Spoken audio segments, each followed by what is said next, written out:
আচ্ছা, তুমি কি কখনো কাঁচা বাজারে গিয়ে বাজার করেছো বা মাছ বাজারে গিয়েছো? আমি কিন্তু আজকে তোমাদের ভাইয়ার সাথে কাঁচা বাজারে যাচ্ছি এবং মাছও কিনবো কিছু। তাই হচ্ছে আমরা বেরিয়ে গিয়েছি। আর আজকের ওয়েদারটা কিন্তু অনেক সুন্দর ছিল, তাই না বলো? আচ্ছা, তোমাদের ওখানে কি বৃষ্টি হচ্ছে? আমাদের এখানে মনে হচ্ছে যে কোনো সময় বৃষ্টি নেমে যাবে। দেখো, আজকের ওয়েদারটা কত বেশি সুন্দর লাগছে, এত ঠান্ডা ঠান্ডা ছিল, মানে খুবই ভালো লাগতেছিল। আর এইদিকে আমরা হচ্ছে বেবিকেও ছেড়ে দিয়েছিলাম হাঁটার জন্য, যেহেতু নিরিবিলি কোনো রিক্সা নেই, গাড়ি নেই, তাই ওকে ছেড়ে দিয়েছি। ও অনেক এনজয় করতেছে, হাঁটতেছে। কিন্তু ভাই, হাঁটতে হাঁটতে আমরা চলে আসি সামনে, ও পিছেই থেকে যায়। মানে বাচ্চারা মনে হয় এরকমই, তাই না? ও মানে কোনো ছোট বাচ্চা বা কোনো কুকুর বিড়াল দেখলেই সেটার সামনেই যাবে, এবং যখনই কুকুর বিড়াল ওর সামনে আসতে যাবে তখনই কান্না করে ফেলবে। মানে বাচ্চাদের স্বভাবগুলো এরকমই হয়ে থাকে, তাই না বলো? যাই হোক, আমরা কিন্তু প্রায় বাজারের কাছাকাছি চলে এসেছি। আমাদের বাড়ি থেকে নামার পরে 5 মিনিটের রাস্তা হচ্ছে তোমার বাজার, এতটুক দূরত্ব। আর আমরা আজকে বাজারে গিয়ে কিন্তু অনেক কিছুই কিনেছি, সেগুলো হচ্ছে আর ভিডিও করা হয়নি। আর এই যে দেখতেছো, আমার বাড়ির পাশে একটি বাসা, এটা অনেক পুরাতন একটি বাসা, খোলা বেলকনি। আমার এরকম খোলা বেলকনি কিন্তু খুবই ভালো লাগে।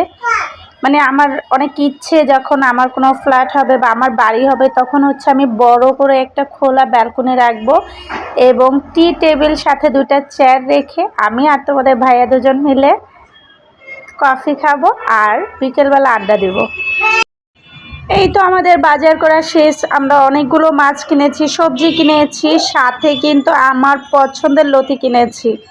আর এই দেখো, বাসায় আসার সাথে সাথেই কিন্তু বৃষ্টি নেমে গিয়েছে। লাকিলি আমরা বাসায় আসার পরেই বৃষ্টিটা এসেছে। আর এই যে দেখো, আমি লতি এনেছি। লতি কিন্তু আমার খুবই পছন্দ। মানে কচুর লতি, শাক বা মানে কচুর প্রত্যেকটা অঙ্গ প্রত্যঙ্গই আমার খুব পছন্দ। সরি, মানে লতির কচুর প্রত্যেকটা পার্টি আমার খুবই ভালো লাগে। এবং কচুর যে ডাঁটগুলো আছে সেগুলো কিন্তু নোনা ইলিশ দিয়ে খেতে খুবই ভালো লাগে। আর এত সুন্দর বৃষ্টি হচ্ছিল, মানে আমার রান্নাবান্নায় মনে বসতেছিল না, মন চাইতেছিল যদি একটু ভিজতে পারতাম তাহলে ভালো লাগতো। আচ্ছা, বৃষ্টিতে কে কে ভিজছো? আর তোমাদের ওখানে কি বৃষ্টি হচ্ছে? অবশ্যই কিন্তু কমেন্টে জানাবা। রান্নাবান্না শেষ করেই আমি নামাজ পড়ে নিয়েছি। এখন হচ্ছে লাঞ্চ টাইম হয়ে গিয়েছে, তাই হচ্ছে খাবার টাবার আয়োজন করছে। আর এখন হচ্ছে আমরা খাওয়া দাওয়া করব। বৃষ্টিও থেমে গিয়েছে, আর বাইরের ওয়েদারটাও মাশাআল্লাহ অনেক ঠান্ডা ঠান্ডা। মন চাইতেছিল যদি কোনো নদীর পাড়ে বসে থাকতে পারতাম, আর হাতে চা থাকতো, বেশ অনেক সুন্দর সময় কাটানো যেত।